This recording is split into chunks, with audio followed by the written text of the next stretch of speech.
lone figure walking along a tranquil, secluded trail, completely unaware of what or who was lying in wait. It could have happened on any night of the week. It could have happened in any city on the map. It could have happened to you. But in this unfortunate game of victim roulette, on that cold December night in Council Bluffs, Iowa, Shanna Golyar would look the devil directly in the face, and it happened in an instant. Bang! A single shot rang out, slicing through the cool night air like a hot knife through butter, like hot lead through human flesh, tendons, and bone. And just as quickly as her attacker appeared, they vanished into the blackened abyss like a whisper in the wind.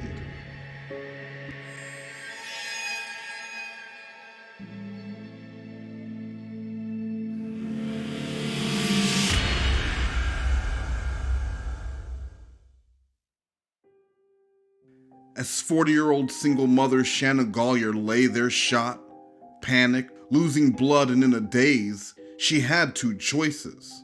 Stay where she was and possibly bleed out, or she could fight for her life. What transpired on that night would unlock years of harassment, threats, and abuse unlike local police had ever experienced. It wouldn't happen immediately, but after several years, Shanna would finally get the justice she so rightly deserved. This is her story.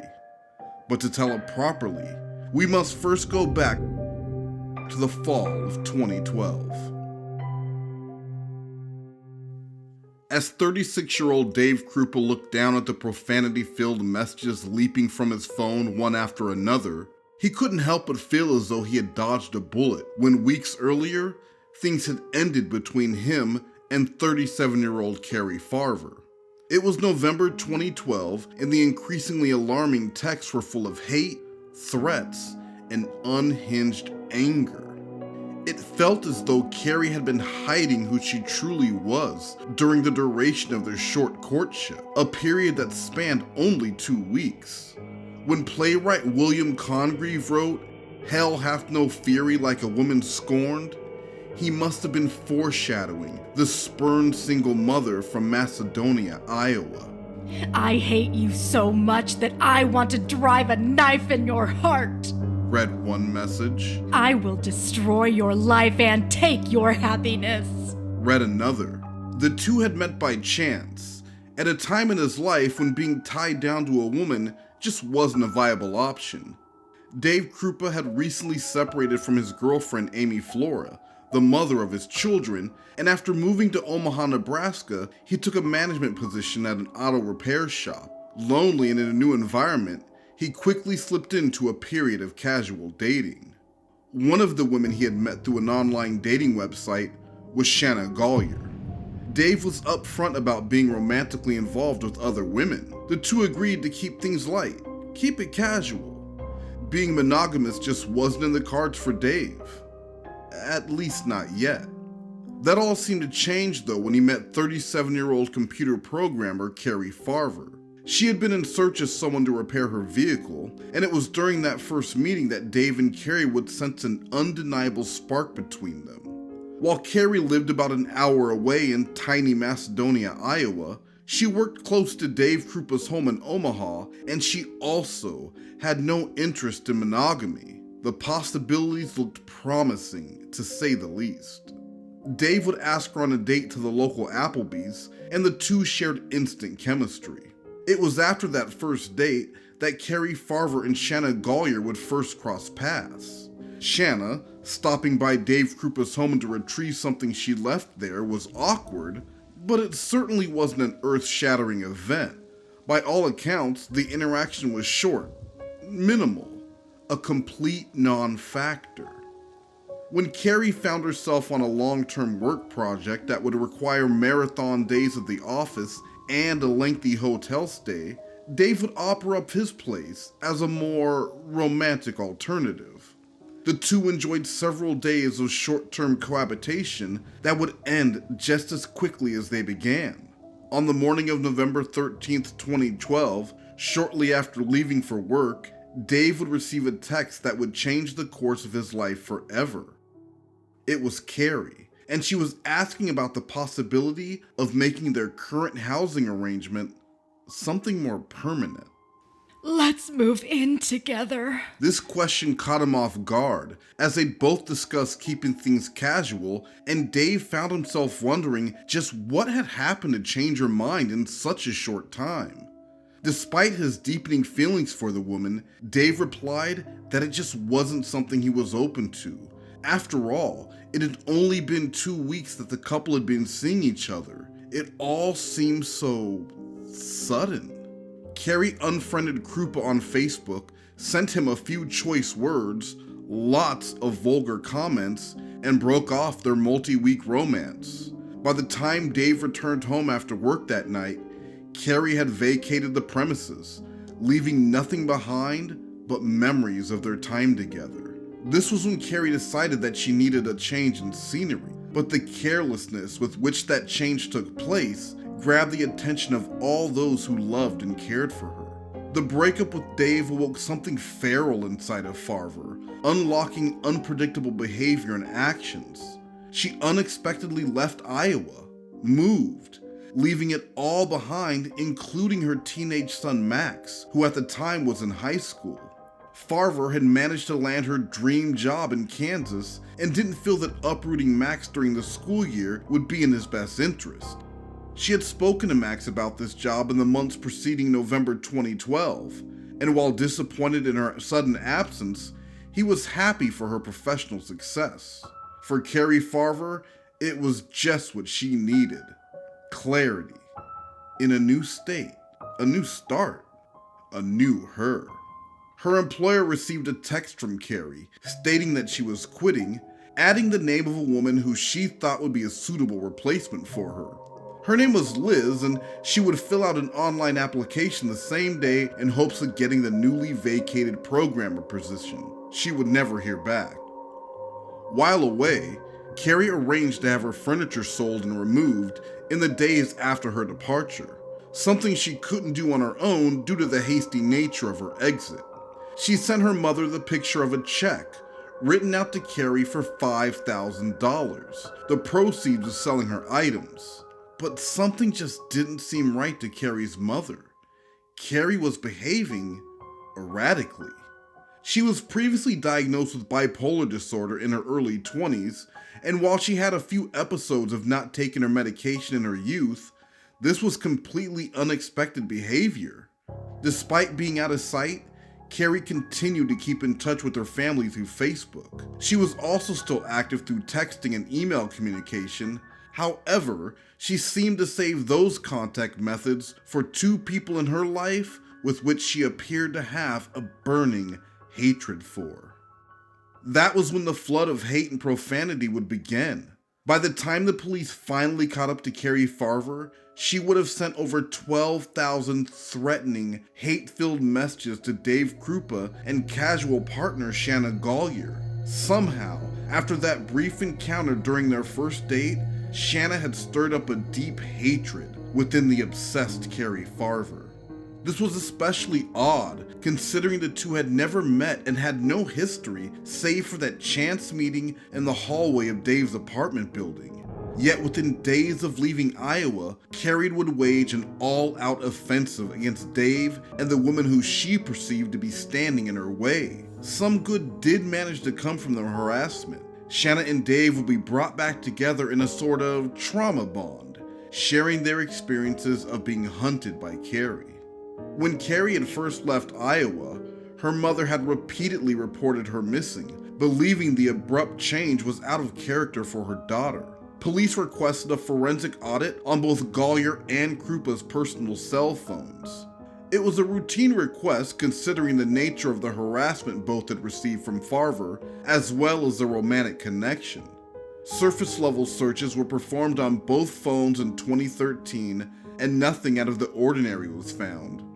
Police were quick to chalk it up to a bipolar episode and were hopeful Farver would give up the harassment, but friends and family were adamant that assessment was wrong. Dave didn't care what the reason was, but he wanted it to stop. He was being watched within his own home as well as taunted. The messages would come at all times of the day and night, often while he was enjoying time with Shanna. He changed his phone number countless times, and each time, Cari would find him again.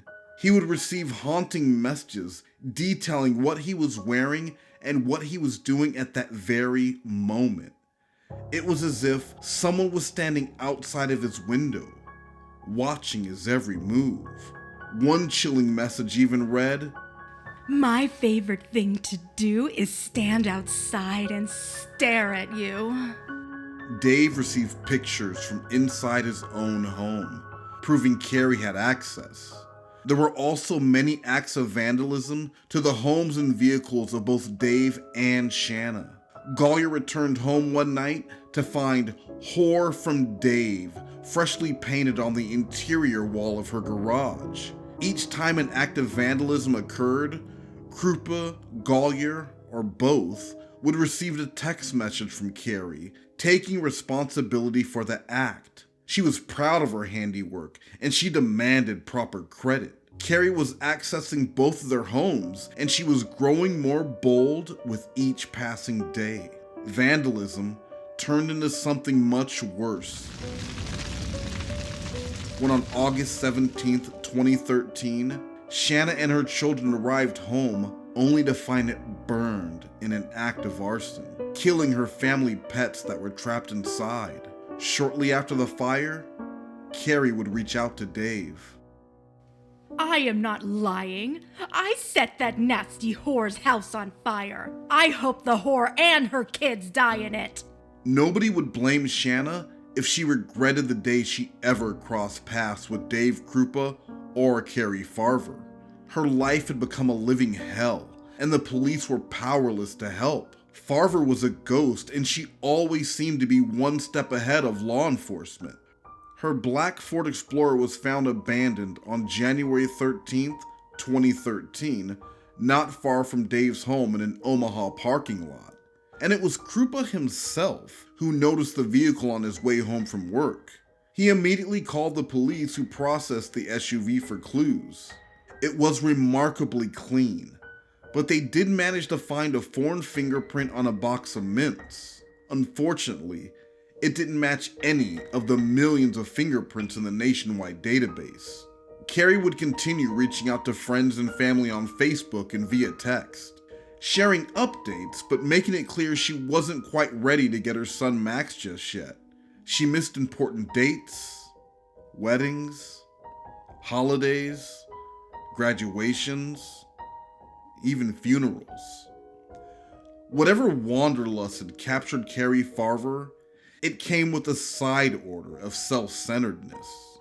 The brutal war of revenge waged on between Farver and her unwilling and outmatched opponents.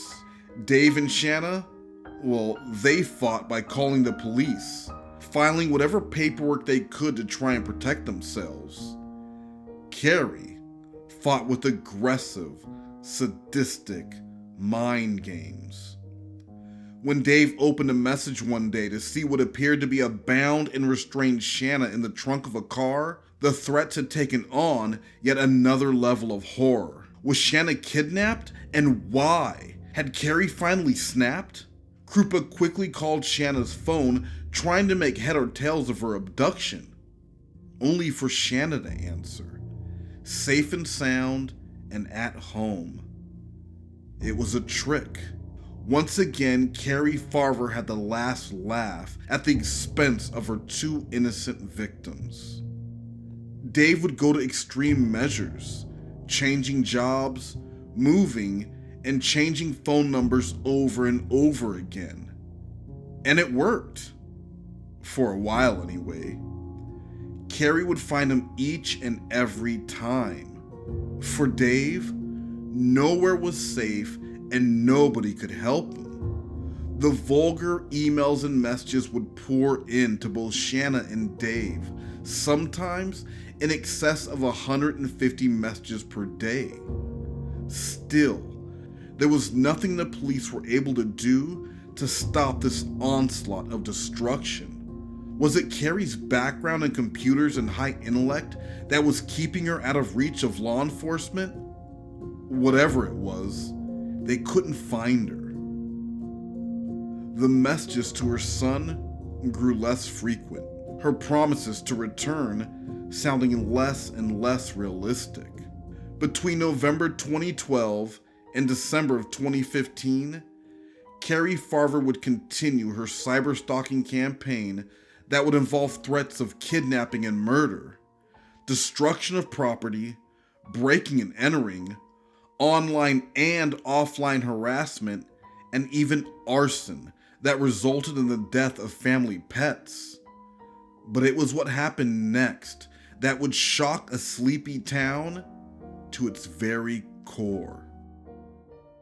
On December 4th, 2015, a clearly distressed Shanna was forced to file a harassment complaint against Kroupa's ex-girlfriend and mother of his children, Amy Flora.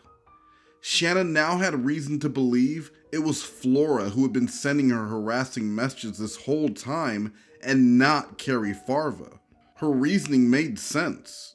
In her mind, Amy was not ready to lose the father of her children to a casual fling, and she was intent on driving away any possible competition. To make matters worse, she alerted to detectives that Kroupa's gun, a 9mm Smith & Wesson, was missing.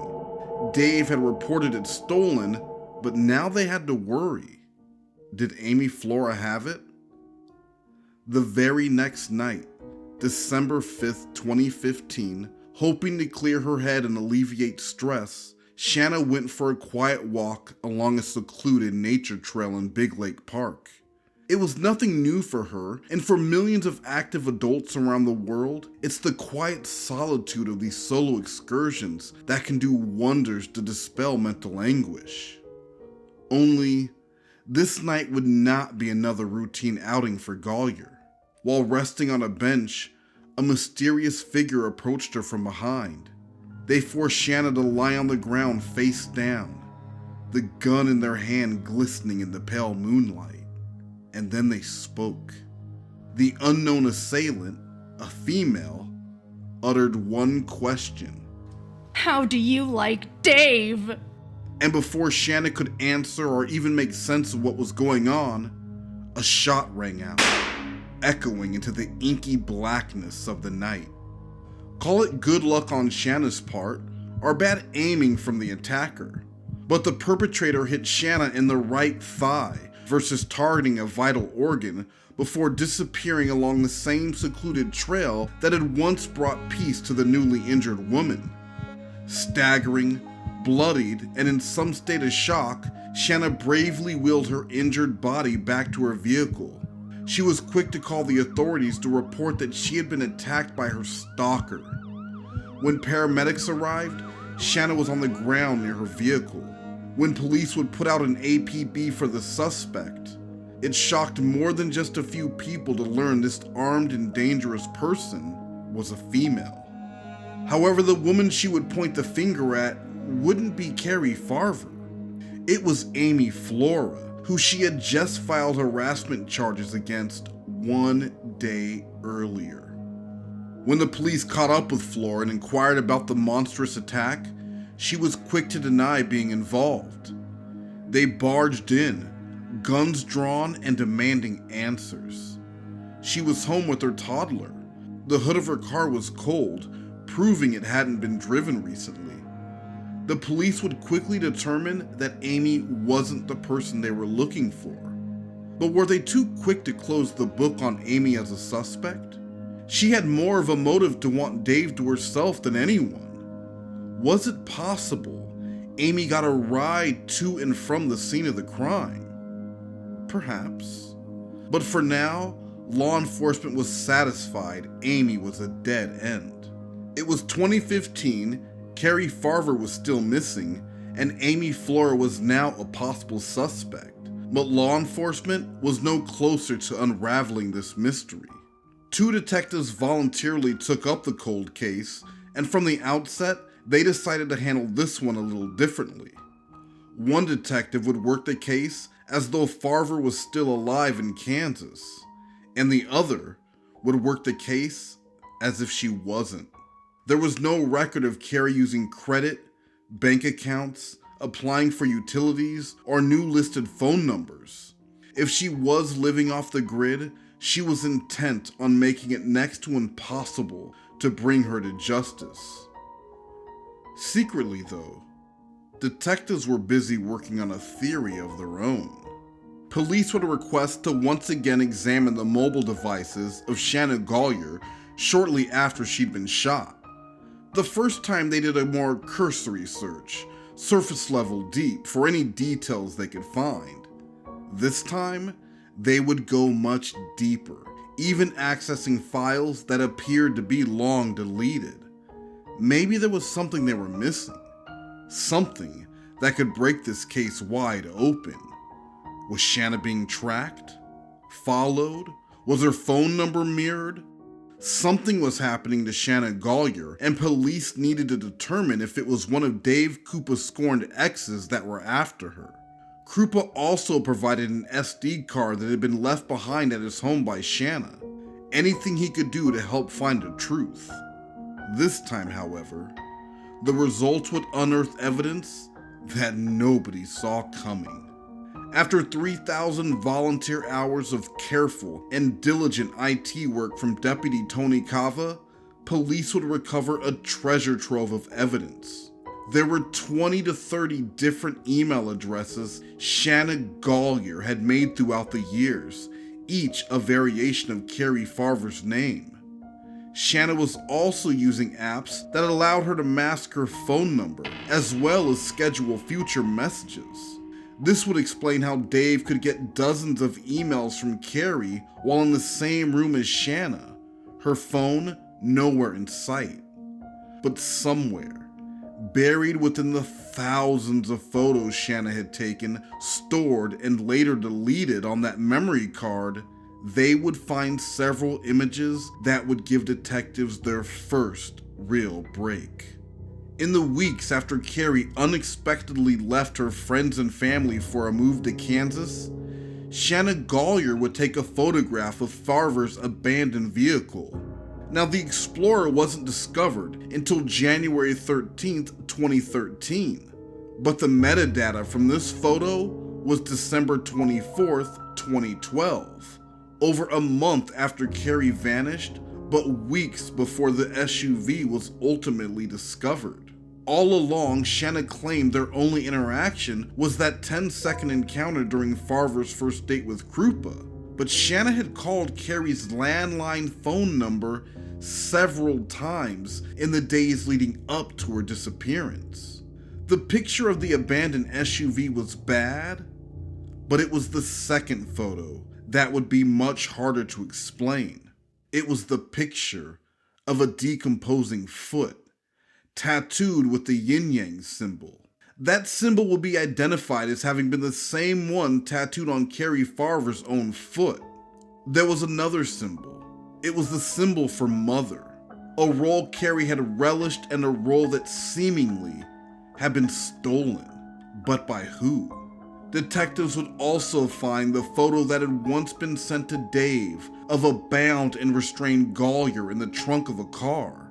This was no mere coincidence. With evidence now in hand, Shanna had gone from one-time sympathetic victim to the #1 suspect in the disappearance of Cari Farver, now presumed dead.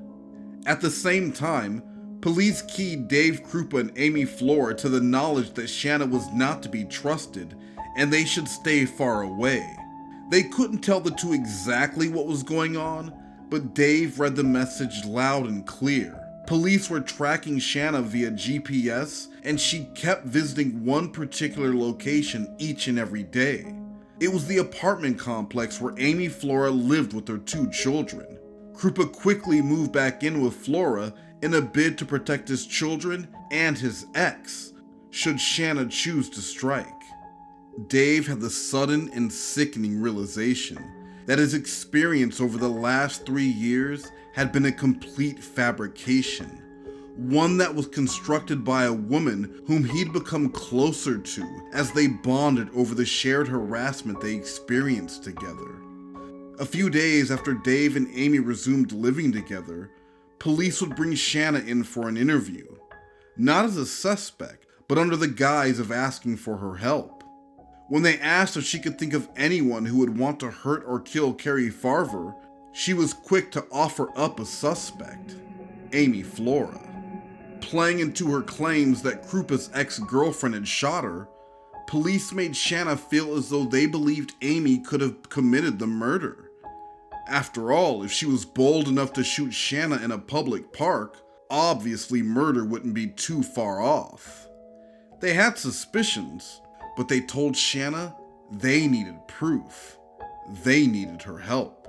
Shanna was incensed when she learned that Kroupa and Flora had moved in together, even calling the police to complain that they were letting a murderer move in with Dave while she faced no consequences. Looks like the only person that benefited was her. So she gets to shoot somebody, and then she gets to kill another person, and then she gets to move in with Dave, and she gets to be free. And you guys aren't arresting her. Unsurprisingly, just days later, Golyar would contact detectives with exciting news. She had a confession from Flora through email. Amy Flora even admitted to being the shooter in that Big Lake Park incident a few weeks earlier. The message read, I shot you to make sure Dave stayed away from you. I got rid of the gun. Other messages were even more direct. In one, Amy admitted she had been the one who'd killed and disposed of Cari Farver. In total, there would be 11 emails from Amy Flora, and in her own words, she knew exactly what happened to Cari back in November 2012. I stabbed her 3 to 4 times in her chest and stomach area. This was big news to detectives, as Golyar was now inadvertently sharing knowledge that only the person responsible for Cari's disappearance would know. Cari wasn't missing. She hadn't moved to start over, hadn't abandoned her family, hadn't waged a harassment war. She was deceased. This was not something known to the public. It was good evidence against Shanna Golyar, but police knew they would need more for a conviction. Without a body, it would be hard to prove that Cari was actually dead. Seeing an opportunity, police would bait the spiraling Shanna. They told her they were close to an arrest of Amy Flora, close to putting her away for the murder of Cari Farver. But they still needed more. They needed Amy to provide details, something only the killer would know. Once again, Shanna did not disappoint, and the volunteer detective was able to produce this confession from Flora in record time. The emails that Golyar would share with the detectives laid out in brutal detail the final moments of Cari Farver's life and exactly what happened to her that fateful day in November of 2012. The killer even went to Farver's home after the murder and spent time there. One email describes the interior of Cari's home with crystal precision. It was her claim that Flora had confessed to attacking the woman in her car, stabbing Farver, dismembering her, and finally burning her body to hide the murder. Through this supposed confession, detectives could now definitively find all roads leading directly to Shanna Golyar. The investigation kicked into high gear.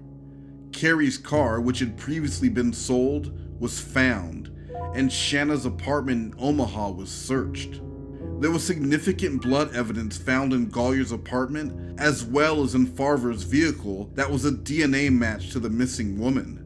There was also that single mint tin in the same vehicle that would bear a fingerprint match to Golyar, the fingerprint that years earlier could not be matched in any database. It also turned out that arson, years earlier, served two purposes. As Shanna was in the process of being evicted, but was instead able to collect insurance money while also re-establishing her relationship with Dave. The pattern was unmistakable. Anytime her relationship with Dave Kroupa seemed to be cooling, Shanna would commit another round of escalating crimes in Cari's name, which never failed to bring Dave and Shanna back together. Cari's mother and son Max would find themselves experiencing the bittersweet taste of vindication, knowing they'd been right all along. Cari didn't leave. However, this agonizing grief was mixed with the heartbreaking knowledge that Cari had been murdered at the hands of a woman who they themselves had interacted with as she assumed the role of their loved one's identity. Shanna had toyed with and tortured Sherry's mother and son for years, contacting the son of the woman she had long since disposed of with promises of returning to his life. It was cold and sadistic, and among one of the worst parts of this sad, twisted case. By the time the arrest was made in 2015, Shanna had sent harassing messages from 25 different phone numbers and up to 30 separate email addresses. There were over 10,000 emails sent alone.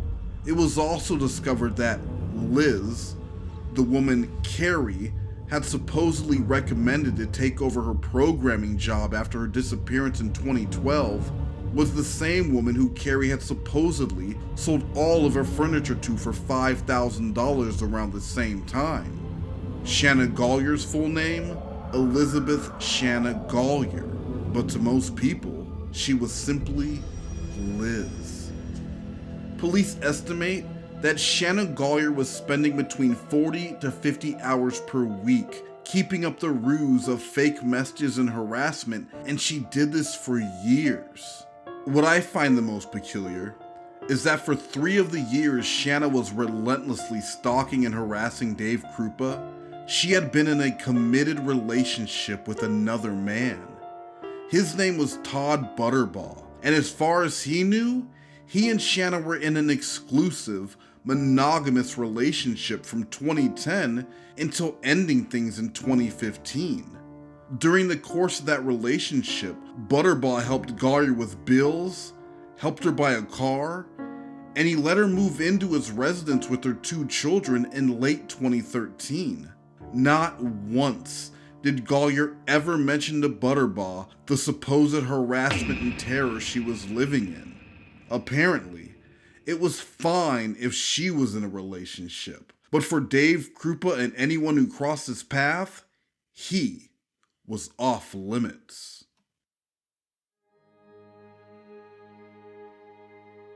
While these cases are so often about the perpetrators, it is important that we remember the true victim in this case. Cari Farver had her life snuffed out. A loving daughter, a brilliant employee, and a dedicated mother. The 3 investigators assigned to this case, they won't forget. They established a scholarship fund in Farver's name at the community college she had attended to use Carver's name to inspire hope, when for so long, it was wrongly and falsely used to inspire fear. Cari Farver's body was never found. The murder weapon was never found. But Shanna Golyar became entangled in the web of lies she had spent years weaving. Her defense attorney opted for trial by judge, assuming a jury would find his client guilty immediately. In the end, it made no difference. Shanna Golyar was sentenced to life in prison on May 24, 2017 for the charge of first-degree murder in the death of Cari Farver, as well as concurrent second-degree arson charges stemming from the intentional fire she'd set to her own home. Shanna Golyar is sentenced to life in prison plus 18 to 20 years by Judge Timothy Burns for first-degree murder and arson. Judge Burns convicted her with proof beyond a reasonable doubt of stabbing Cari Farver to death in 2012 outside her boyfriend's Omaha apartment. Golyar previously dated the same man. There were many hugs for Cari's family afterwards. Her mother says she's glad Golyar can't hurt anyone else. She's got a life sentence now, but she also gave everybody else that loved Cari a life sentence. She took Cari's life.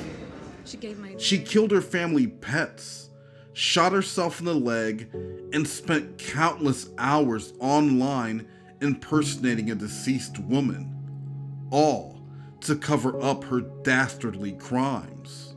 This woman, who from the outside appeared to be a normal, well-adjusted adult, was bubbling with rage beneath the surface. She took Cari away from her family, and in return, this single mother will spend the rest of her life away from hers. A brief encounter with the woman whom she believed was stealing her man would lead to the unimaginable loss to one family and unanswered questions of why to the people who love Cari Farver. Cari had her name, her image, and her reputation dragged through the mud for years, simply out of the jealous obsession of a mentally deranged woman. Despite the mountains of evidence, her intimate knowledge of the murder, and her clear motive to kill Cari Farver, to this day, Shanna still claims she's innocent. She vows not to rest until the real killer is caught, while she innocently sits behind bars. Lucky for Shanna, she could find the real killer every time she stares into a mirror, her cold, dead eyes unable to hide the monster living behind them. The only people who truly know what happened on that night all those years ago are Cari Farver and Shanna. Unfortunately, Cari cannot tell her side of the story, because on Tuesday, November 13th, 2012, Cari Farver was needlessly murdered by Shanna Elizabeth Golyar.